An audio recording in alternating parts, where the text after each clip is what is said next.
Hello hello everyone, good afternoon. সবাই lunch করে লাট খাচ্ছি। এই যে আরেকজন দেখুন কিভাবে শুয়ে আছে। টাটা। মানে আমরা এতটাই হাইটে বড় আমাদের বডি যে একটা জায়গায় 5 জন হয়ে যাচ্ছে। হাইটে বড় হলো কি হবে? দৈর্ঘ্য বস্তে তো দৈর্ঘ্যতে কম। মানে ওটাই বলছি, দৈর্ঘ্য বস্তে এত বড় আমরা যে একটা কাজে 5 জন হয়ে যাচ্ছে। হ্যাঁ, সেই শান্তিনিকেতন রিসর্টের মধ্যে একটা রুমে আমরা গাদাগাদি করে 5 জন থাকতাম।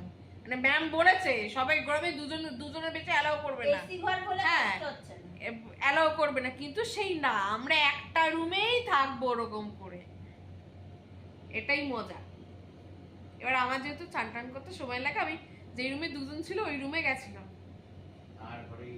তারপরেই ব্যাস, সেগুলো আর বলতে চাইছি না, সেগুলো অনেক কথা, অনেক ইতিহাস। অনেক ইতে দেবন না একটু উকি মেরে